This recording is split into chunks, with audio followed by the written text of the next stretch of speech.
Hey guys, how you guys doing? So in today's video, we kind of decorated the house. We made a small farm. We decorated more the sidewalk. So this house is gonna have a strip mine, and yeah. So we're gonna start today's episode by saying that writing down your thoughts is actually a good way to stop the loop. And what I mean about loop is mainly when you get some kind of thoughts and you get them all the time, like for example thinking about the past, how you messed up in something, for instance. So when you write down your thoughts, your mind recognizes and it says, okay, it's stored somewhere safe. I don't need to keep rehearsing it. I don't need to keep on like thinking about it as you need to memorize it, for instance. So yeah, even though sometimes it's hard to just observe your thoughts and just not let them affect you, treat your brain as a computer. When you want to shut it down or put it in hibernate mode for kind of thing, you focus on your breath. And now we're gonna explain, because I thought karma was something different, but since reading on spirituality and on Ram Dass, he saw life as a spiritual school. So karma isn't just like a cosmic scoreboard, it's the lesson plan. Basically, we get like a curriculum designed to us awaken. So the main purpose of life is for us to awaken. So that's why we get these difficulties that will teach us to separate from the thinker.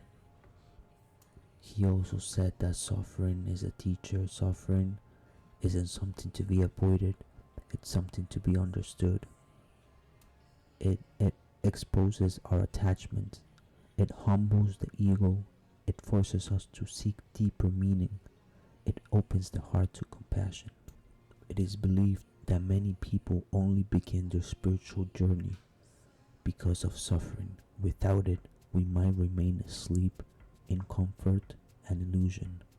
He didn't mean that suffering is pleasant or desirable. He meant that suffering, when met with awareness and surrender, becomes a gateway to awakening. So another word which I thought meant something different was dharma. And dharma isn't like awakening or enlightenment, it's actually what you do once you're awakened. So yeah, this is like crazy to me, because it's like you have a purpose or an objective after you've awakened, and it's not like, oh, I have to make people believe in me or people believe in this stuff. It's just the truth, guys, because at every time remain in silence and you will feel the energy and you'll understand that you're not your thoughts. So yeah, I'm really enjoying making this city slash base.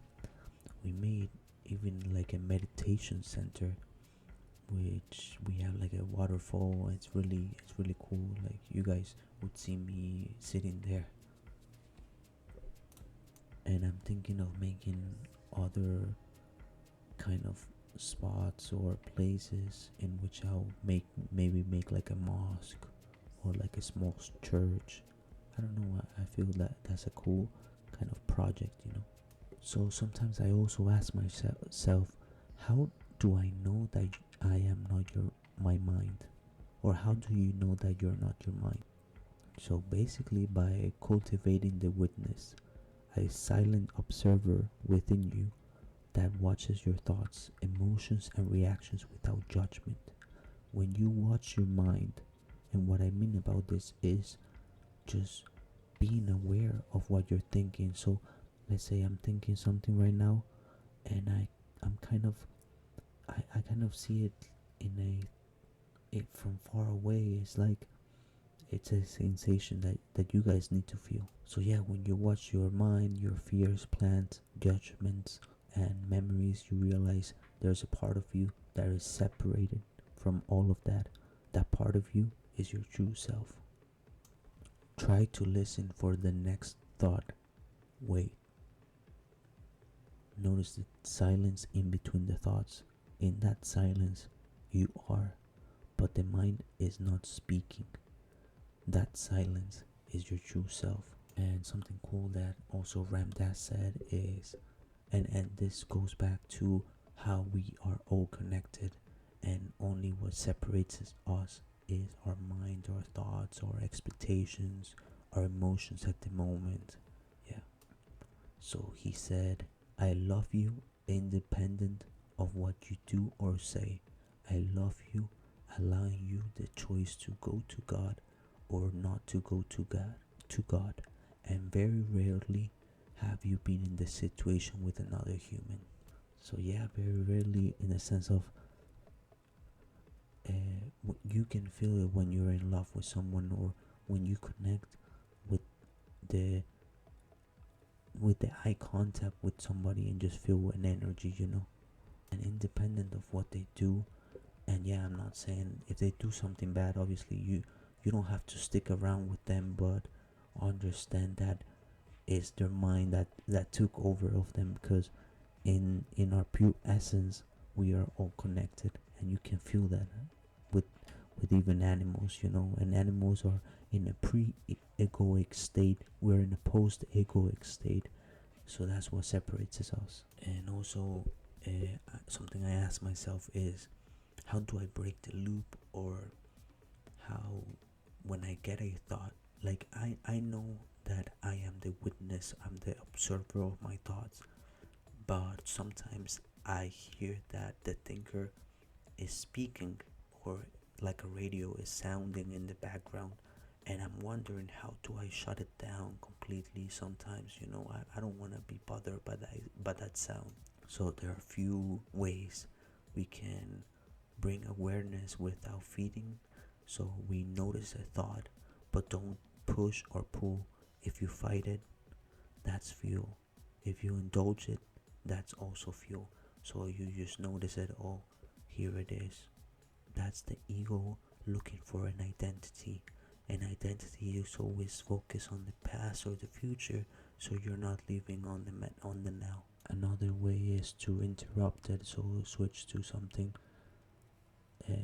physical, like drink water, or just do something that keeps you in the moment. And going back to the idea of journaling or writing down, it actually really works. I didn't know it worked so much, but it's like your mind, says it's stored. I don't need to memorize this. This is not important. And even saying it out loud, putting on YouTube or whatever, guys. Let's just talk about it.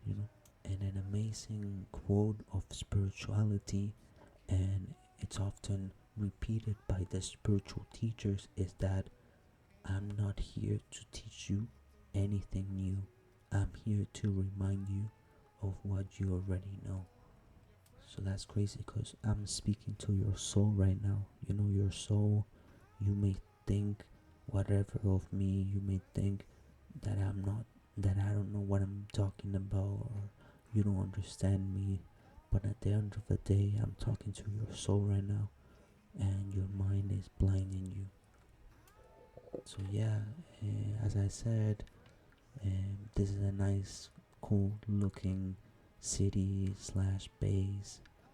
We're gonna expand the strip mine. I'm gonna find more materials, cause I wanna like get to the Ender Dragon and all that.